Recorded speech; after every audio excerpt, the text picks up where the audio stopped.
This is All India Radio Mangalore. Dear listeners, in today's Talk in English program now, you will hear a talk, Emotions and Emotional Intelligence, by Veena Nandagiri, a psychology teacher and counselor. Good evening, dear listeners. Emotions are strong feelings. They play an important role in our personal and professional life. They excite, stir up, and move us to behave in a certain way. There are two types of emotions, pleasant and unpleasant. Examples of pleasant emotions are love, happiness, sympathy, and empathy, and examples of unpleasant emotions are anger, jealousy, sorrow, and hatred. Emotions rise suddenly but die slowly. They often persist in the form of a mood. We become emotional when our desires are not fulfilled or when we are criticized or ridiculed. This makes us experience unpleasant emotions like sadness and anger. We experience pleasant emotions like happiness and gratitude when we are praised, or when we solve a problem, or when we win a game. We also experience feelings when our motives are strong, or when we have to do too many things at the same time. We interpret other people's emotions through their facial expressions, voice changes, postures, and gestures. For example, a person's face becomes red and flushed up when he is angry, whereas it looks pale when he is afraid. People talk softly and slowly when they are sad, scream loudly, clench their fist, or grind their teeth when they are angry. There are differences in people in intensity of emotions and in the way they express emotions. These differences depend on the person's thoughts, desires, his nature, his self control, his experiences in life, and his upbringing. Let us now understand some uses of emotions. They add color and spice to life. They make life worth living. Human relations are maintained through bonds of emotion. They give us energy to reach our goals. This is why a person runs faster when he is afraid or shouts louder when he is angry. Many forms of art, like paintings, poetry, and dance, are expressions of emotions. So, emotions or feelings can help us to have good health and happiness if they are properly controlled and guided.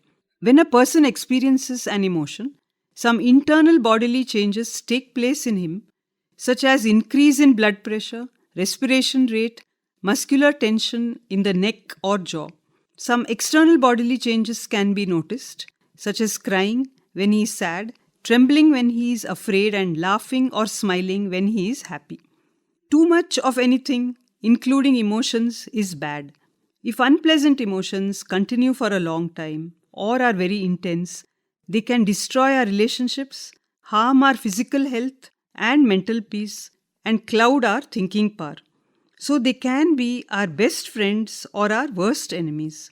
Learning to perceive, understand, manage, and guide emotions is emotional intelligence. This saying by the famous poet Oscar Wilde brings out the meaning of emotional intelligence. I don't want to be at the mercy of my emotions. I want to use them, enjoy them, and dominate them. In simple terms, emotional intelligence means making emotions work for you instead of against you. The word emotional intelligence or emotional quotient, that is EI or EQ, became popular in 1995 with Daniel Goleman's bestseller EI, Why It Can Matter More Than IQ or Intelligence Quotient. He defined it as the ability to identify, understand, use, and manage our own emotions and recognize emotions in others. EQ is not the same as IQ or intelligence quotient. IQ refers to cognitive capacities like reasoning, problem solving, memorizing, understanding, etc. A student who has high IQ will be able to get high marks in exams. If he has high EQ, he will be able to handle stress while writing the exam. Specifically, people who are high in emotional intelligence have the capacity to do the following four things: to identify the emotions that they and others are experiencing, to understand how those emotions affect their thinking, to use that knowledge to achieve better outcomes, to productively manage emotions, tempering or intensifying them for whatever purpose. The constituents of EQ are self-awareness, self-regulation, self-motivation, empathy, and relationship management. Self-awareness refers to our ability to recognize our feelings and moods, strengths and weaknesses, goals and desires. It affects our self-image and self-confidence. Emotional self-awareness is the stepping stone to the next building block of emotional intelligence, namely self-regulation. It means being able to control and redirect unpleasant emotions and bad moods, and being able to adapt to changing circumstances. We must avoid internal put-downs and resist immediate pleasures by keeping in mind our long-term goals. When we are swept by strong feelings like anger, we must learn to handle and diffuse it. The third factor is self-motivation. Motives and emotions are very closely related because emotional states energize behavior and direct it towards or away from situations. Self-motivation means empowering oneself with confidence, optimism, and enthusiasm, and not giving up in face of failure. The fourth factor is empathy. It means understanding others' feelings, motives, concerns, and viewpoints, though they may be different from our own. It is putting oneself in the other person's shoes or seeing things from their perspective. The last constituent of EI, which is relationship management, means building rapport with different types of people, communicating clearly with others, inspiring and influencing others, working well in a team, and conflict management. How does EQ help us? Is the question often asked.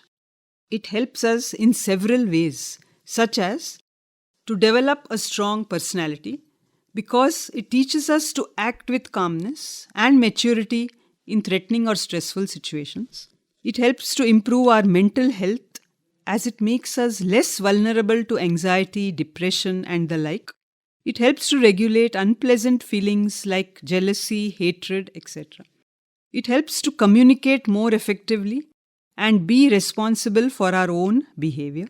It helps us to improve our social relationships because we can express our emotions in a better way and sense others' feelings. It helps us to perform well at work, especially in jobs that require teamwork. It helps us to maintain good physical health as it controls blood pressure, heart rate, pulse rate, and the like. It helps us to develop mutual respect, empathy, and cooperation. All this helps us to learn self-control and be happy. EQ is not inborn. It can be learned, developed, and nurtured throughout life if we learn a few key skills. Firstly, we must develop emotional awareness. We must not deny, distort, or numb emotions. We must identify emotions in ourselves and connect to them. Secondly, we must learn techniques to regulate and redirect our feelings, especially unpleasant feelings like anger, jealousy, and hatred. This will help us to stay balanced and calm when faced with challenging situations. Thirdly, we must use humor and laughter to deal with emotional stress. This is because laughter is a powerful antidote to stress and pain. It has physical health benefits as it relaxes the muscles, decreases stress hormones, and boosts immunity. It has mental health benefits as it eases anxiety, improves bad moods, and adds joy to life. It has social benefits as it strengthens relationships and attracts others to us. Fourthly, we must learn to identify our typical stress response and learn methods that work best for us to handle and overcome stress. In short, we must practice emotional hygiene just as we maintain physical hygiene.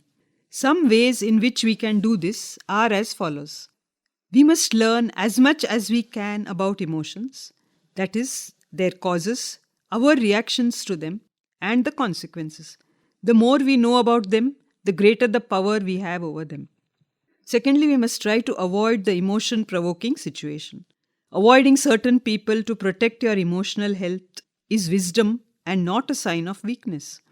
If we cannot avoid the emotion-provoking situation, we must try to change it. so that it no longer becomes a source of devastating stimulation.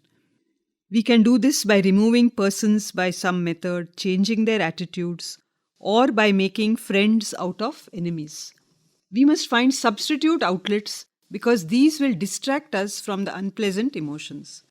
We must cultivate hobbies which interest us, like reading, music, dance, sports, or walking, swimming, etc. We can practice relaxation techniques like yoga, meditation, and the like. We must avoid emergency situations by planning our daily life. We must reinterpret the situation that is causing the emotion and not be oversensitive, not make mountains of molehills. Many times we get angry or afraid because we have misunderstood the situation. Finally, we must keep working towards our goal. Every emotion provoking situation presents us with a problem. We must try to take it as a challenge and overcome it. Emotional intelligence helps us both in our personal and professional life. So, to increase it, we must increase our positive thoughts and feelings like gratitude, sympathy, empathy, love, etc. They add energy to our system, make us happy, and keep us healthy. Unpleasant feelings like jealousy, anger, hatred, etc. deplete our energy and act as a barrier to health, happiness, and teamwork. We must protect our emotional immune system, build our resilience by having self respect and self confidence, and not indulge in negative thinking, self blame, and self put downs. I will sum up with a few lines about emotions by the Persian poet Rumi. Envy is non acceptance of good in others. If we accept that good, it becomes inspiration. Anger is non acceptance of things which are beyond our control. If we accept it, it becomes tolerance. Hatred is non acceptance of a person as he is. If we accept the person unconditionally, it becomes love. Fear is non acceptance of uncertainty. If we accept it, it becomes adventure. Dear listeners, you have just heard a talk, Emotions and Emotional Intelligence, by Veena Nandagiri, a psychology teacher and counselor. This talk came to you from the studios of All India Radio Mangalore.